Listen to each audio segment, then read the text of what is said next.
Hello and welcome to Kingston Now. I'm Jimmy Buff. Kingston and the surrounding area is covered in print by a daily newspaper, the Daily Freeman. However, several other publications also call the region home turf, and with us today are the editors of two of them.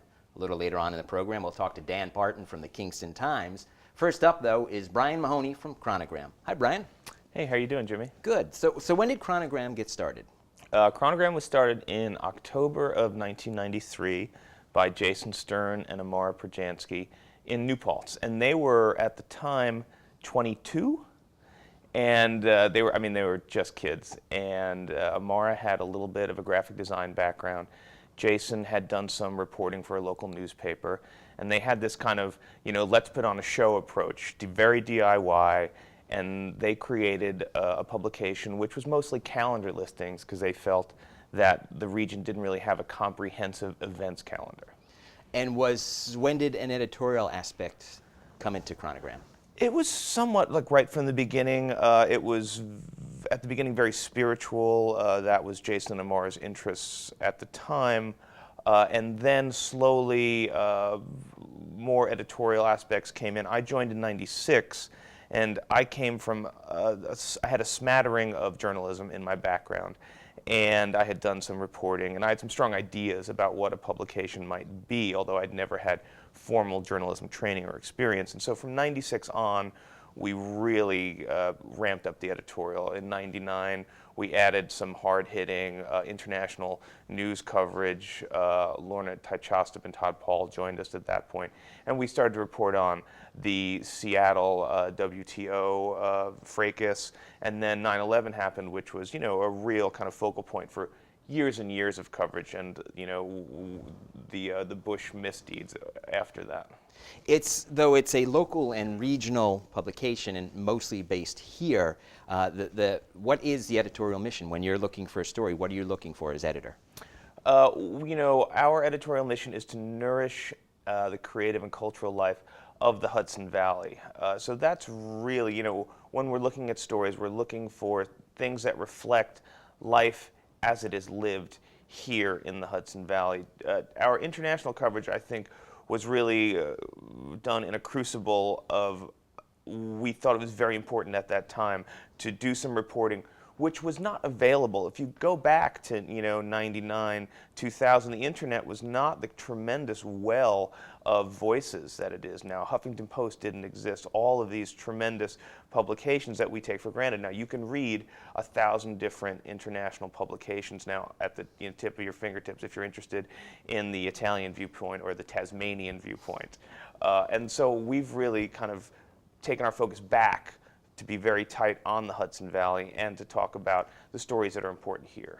On the cover are three words: arts, culture, spirit.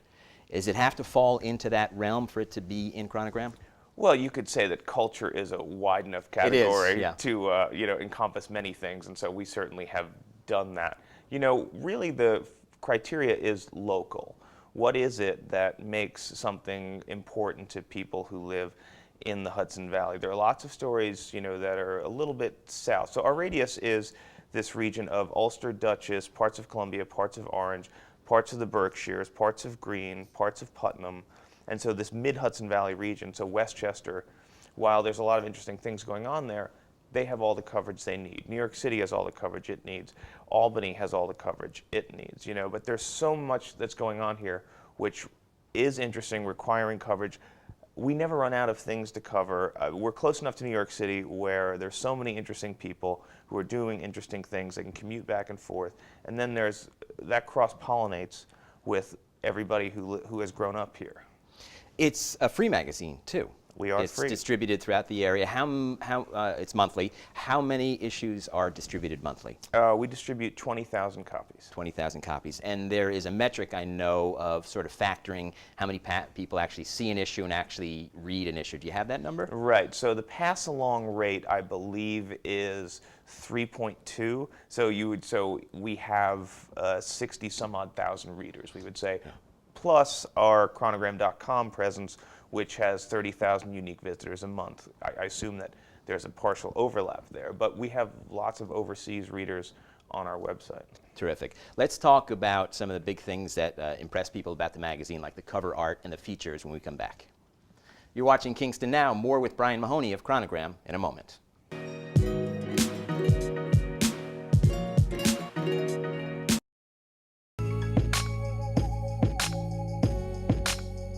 Welcome back to Kingston Now. With us again is Brian Mahoney, the editor of Chronogram. Brian, it's a beautiful magazine. The covers are incredible. It's a sizable magazine, but it didn't start out that way. If you could just show us the difference between the first issue and the current issue, that would be great. Right. So in my right hand is our first issue, which came out in October 1993, and then in my left hand is the current issue, January 2012. And so this issue in my right hand was a Mad Libs format, and so you can see that it's like a calendar. The pages flip up in that way, and that was actually due to a printing error. We sent it to the printer, and instead of doing it in a digest way, they did it in a flipbook way, but it had a certain amount of serendipity to it. Did it stay that way for very long? A couple years, and it was we started out as a quarterly. Or excuse me, every other month. Bi-monthly can be construed two ways. And then in '95, it went to monthly. It is, as I said, a beautiful magazine. Is it made locally? Is the manufacturing and printing done here in the Hudson Valley? We used to have a printer down in Walden, and there's been a real wave of consolidation in the printing industry. The Kingston Freeman shut down their plant here in Kingston, and we print now in Pennsylvania. I'd love to print locally, but there's just not an option that is affordable. The cover art, as I've mentioned a couple times, is extraordinary. You've got a show of the cover art currently going on. Tell me about that. Well, we've been touring this cover art show around now for a year. It's been at Ask downtown, and then it went to Unison in New Paltz, and now it's at Hudson Coffee Traders in Uptown, and it'll be there till the end of February. It's a leap year, so it'll be there till the 29th. And we have about 200 covers that we've framed, and our covers, certainly define us in some way because we don't run taglines, on the magazine. Any commercial magazine you'd see at a newsstand has top 10 tips for getting your lover hot and weight loss and these types of things. But we're a free magazine with a very avid fan base, and so one of our problems is these 20,000 copies that we put out there get snatched up so quickly that people will call the office and be like, I was out of town for those 2 days when the magazines are dropped off in Poughkeepsie, where can I find one? So with the covers, the cover artists range from kind of emerging artists to artists, who have had shows at the moment, like Martin Puryear, the sculptor. We've run his work on the cover. Richard Butler lives down in Beacon, the lead singer of the Psychedelic Furs. He's also a painter. We've run his work on the cover. And we also have people who are local artists who, are just in the community. Joe Conkra, Kevin Paulson, people whose art we just love. And we feel very lucky to be able to establish relationships with artists, and they allow us to feature them on the cover. Let's talk about features. What do people find each month in Chronogram? You'll find food coverage. That's certainly, we did a reader survey recently, and readers are really loving our food coverage. We have a food and drink editor, Peter Barrett, who is a painter by trade, but is an avid home cook, and he writes an amazing food blog, and I believe it's called acookblog.com. Peter can thank me later for that. And he has an amazing amateur's eye for how food is prepared. And so he goes out every month and talks with people who, restaurateurs, chefs, people who run food-based businesses, and really gets involved behind the scenes in these people who are doing something really exciting here in the Hudson Valley, certainly with the CIA. The food culture here, with all of the local ingredients that are available, is top-notch. And you look across the U.S., our wine industry isn't quite where Napa and Sonoma are, but it's coming up. But our food industry is really right there, and so that's a really exciting aspect of our coverage. And there are tons of new restaurants that are constantly opening up, and we have great restaurants here. I think of Elephant here in Kingston. I think of like Stockade Tavern around the corner. People who are really doing exciting things with, food and drink. There are other features I know monthly, like Eric Francis Coppolino's horoscopes, which people love. Yes. Horoscopes. When I started out at Chronogram as a delivery person, and so I would load my car up with magazines and drive over to Dutchess County, and I'd put the magazines in the businesses. And people would be like, oh, my horoscope is here. And so that is still, part of, what the kind of part and parcel of what makes Chronogram so beloved. And certainly one of my favorite features is the While You Were Sleeping feature. Right, and so we've been doing that and that's a kind of an aggregation piece, what Huffington Post does, and we've been doing that, for a number of years now. And as much as I love Chronogram, and I think we play an important part, when I see newspapers, go out of business, I really mourn that loss, because these are the people who are on the ground. We need the Freeman, we need the Kingston Times, we need these, first-tier journalists who, go out and report the news, and then the rest of us can comment on that. But without them, we're nowhere. Terrific. Brian Mahoney, editor of Chronogram, thanks for joining us today. You bet. This is Kingston Now, and next up we're going to be joined by Dan Barton, editor of the weekly Kingston Times. Stay tuned.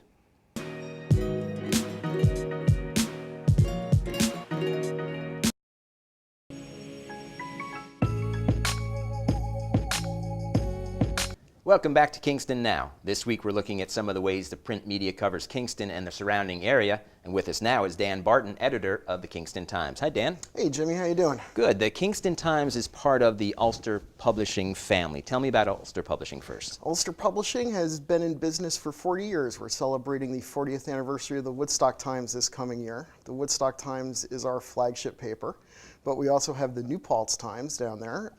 In Saugerties, there's the Saugerties Times, and in Kingston, we have the Kingston Times. We also have Almanac, our arts and entertainment supplement, which is not only in the physical newspapers itself, but is distributed on its own all over the valley. So what I know all the publications share the Almanac, but what differentiates the Kingston Times from the Woodstock Times and the New Paltz Times? Is it the local coverage simply? We're all sort of unique in our own ways. We try, when we're doing local newspapers, to truly focus laser-like on the community. So while our papers sometimes share common elements, like the health column we have every week runs in all the papers, the vast majority of the copy is locally generated on very local topics. Being a weekly, is that an advantage for you to cover stories versus being a daily like the Freeman? It is in some ways it's not. What we have the advantage of is being able to take a few days to think about things, to get more in depth on stories, and to write them in more of a narrative and creative style, because we're not under that constant, you have to do it now, pressure that the daily newspapers have. What is the staffing like at the Times? How many people do you have to go out and cover local stories? Well, there's me, I'm the editor, and our full-time reporter is Jesse Smith, who is an excellent award-winning journalist. We have a number of freelance writers. We have Carrie Jones-Ross, who's very good at doing the feature stories. We have Lynn Woods, who is equally skilled at doing very complicated environmental pieces, and she also writes some of the best local coverage we have on the art scene.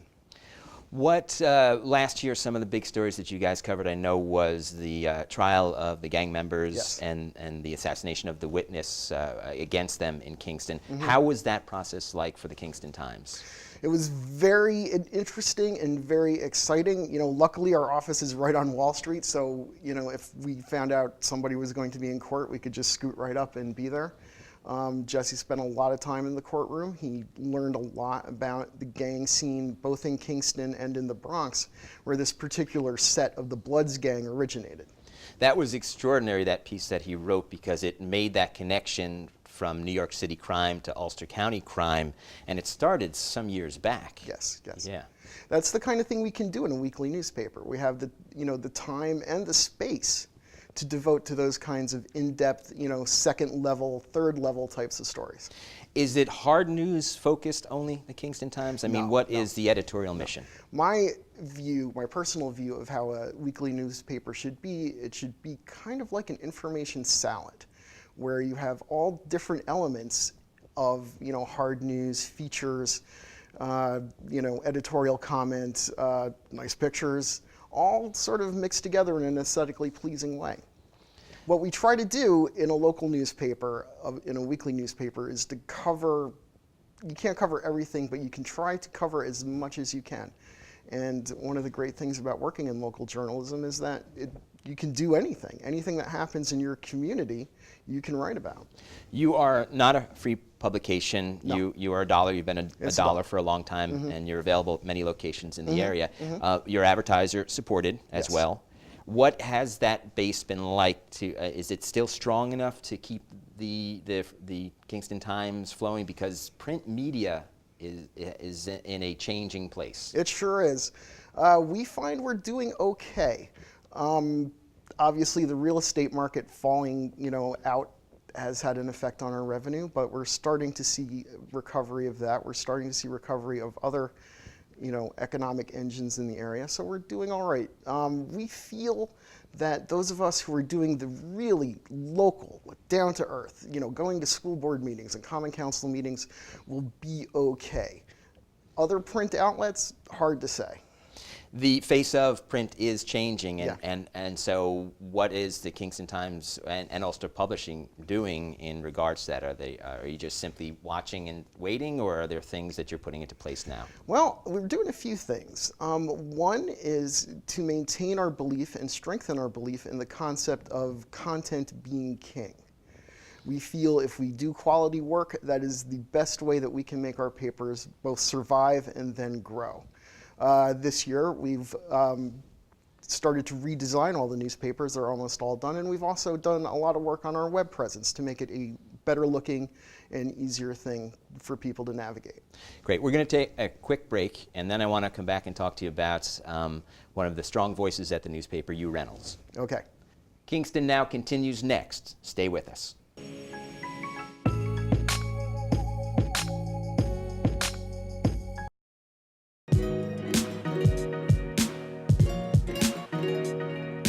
This is Kingston Now, and with us again is Dan Barton, editor of the Kingston Times. Dan, before the break, we were talking about Hugh Reynolds, who for many, many years worked for the Freeman in Kingston, covered lots of things, knows lots of people. He seems to be cut from the cloth of like an old black and white movie about newspaper men. Is he really like that? Yes, in real life he is completely like that. It is great to have him in the office. His depth of knowledge of the local political scene is unmatched. His depth of knowledge of the history of Kingston is very, very important to our mission. His candor, though, he doesn't soft pedal anything. No, he really kind of doesn't. puts it between your eyes really if he doesn't. thinks you deserve it. He's trained in the classic school of that journalists should be confrontational, that they shouldn't gloss things over, and they should deliver the truth, like that. Well, you're a journalism student. You went to school for journalism, and in recent years, a lot has been made about journalists, soft pedaling things because they're concerned about access. Is that an issue for you? I mean, I know he doesn't behave that way, but do people say, yeah, I'm not talking to him, he said something bad about me? It's something we think about, but I have found, and my colleagues have found, that if you treat people fairly and you give them a chance to say their side of the story and you don't distort what they say, even if you have to say bad things about them, they're okay with that. I think a lot of people recognize that, hey, some bad things are going to come out. But I think what makes them angry is if they feel the newspaper has given them a raw deal. As Hugh's editor, do you assign him stuff to cover, or do you allow him the freedom to pick his own stuff? Well, Hugh has his own column every week, which is an extension and an expansion of what he was doing with the Freeman. He's also our county reporter, so he covers those issues. And sometimes I ask him to do stories, and sometimes he asks me if he can do stories. It's a give and take between all the writers and the editor in terms of story assignments. As his editor, do you sometimes read it before it goes to print and say, oh boy? Well, yeah, there are some times where you just have to sort of swallow hard and, say to yourself, well, I might get some phone calls on this one. Let's talk about reader response to the Kingston Times. Do you get feedback from letters to the editor? Is it indicative of the issues that you think are important to people in Kingston? Yeah, we get a fair amount of letters on issues of the day. We find that a lot of people are concerned about the future of the city and how the city should grow and how the city is going to survive in this economic climate. People are also very concerned about quality of life issues. They want their city to be safer and cleaner and more user-friendly. As editor of the Kingston Times, do you write an editorial every issue? Not quite every issue. It depends. You know, I'm a big believer in if you don't have anything to say that particular week, then don't say it. Let somebody else have a chance. And what moves you to say something? What is it that makes you want to write an editorial? A lot of it is just, you know, sort of an emotional, intellectual reaction to things, to the issues of the day. You know, sometimes when I'm editing a story, I'll be like, I've got to write an editorial about this. You know, and it gives a chance to bring a different perspective. And it's also good to, when you're the editor, to be able to be, what's the word I'm looking for? Objective, but not objective in a way. To be able to sort of separate the issue from the reporter who's writing about it and should remain objective to the editor who's allowed and even expected to have an opinion. Dan Barton from the Kingston Times, thanks for joining us this week. Thank you very much, Jimmy. I appreciate it.